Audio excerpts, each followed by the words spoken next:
நான் முதலில் 30 வருஷத்துக்கு முன்பாக பேசுகிறேன். ஒரு சபையிலே நான் இருந்தேன். அந்த சபையிலே ஒரு மனிதன் தசமபாகத்தை கொடுக்கிறான். அந்த தசமபாகம் கொடுக்கிற ஒரு மனிதன் யார் என்று எனக்கு தெரியாது. ஆனால் அந்த நாட்களிலே இந்த தசமபாகம் கொடுக்கிற ஒரு மனிதனுடைய வீட்டுக்கு, அதாவது அவனுடைய ஷாப்புக்கு கொண்டு போய் ஜெபம் பண்ணலாம் என்று நாங்கள் எல்லாம் கடந்து போனோம். ஆனால் அது போகும்பொழுது அது ஒரு சாராய கடையாக இருந்தது.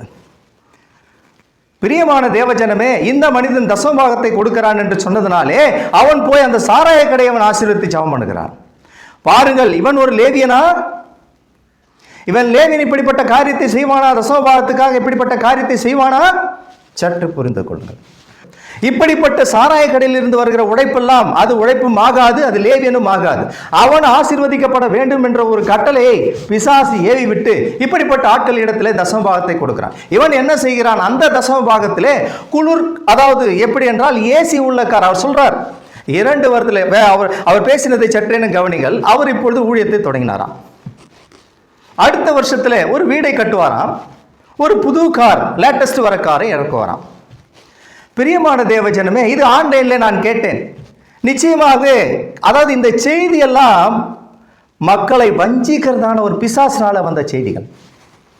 இது ஏன், எப்படி ஒரு மனிதன், அதாவது நீங்கள் வார்த்தையை எடுத்து பாருங்கள், நீங்கள் வேதத்தில் உள்ளதை எடுத்து பாருங்கள். வேதத்தில் இப்படிப்பட்ட காரியங்கள் ஒன்று உண்டா என்பதை நீங்கள் கவனிங்கள்.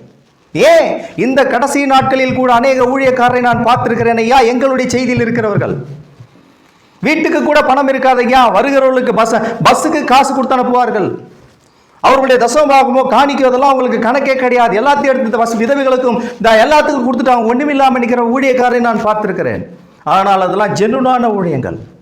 அதே நேரத்தில் அவ்வளவு அமெரிக்காவில் அவ்வளவு பணங்கள் கொட்டப்பட்டது. பிரானமுடைய சபையிலே அவர் கூட ஒரு 3-4 பேருடைய தசமபாகம், உண்மையான உழைக்கிற, உத்தமமான உழைக்கிற தசமபாகத்தை மாத்திரம் எடுத்து அதில் தான் அவர் அந்த மாதம் முழுவதும் சாப்பிடுவார். மிச்சம் எல்லாவற்றையும் நமக்கு தெரியாது என்று சபைக்கு அனுப்பிவிடுவார்.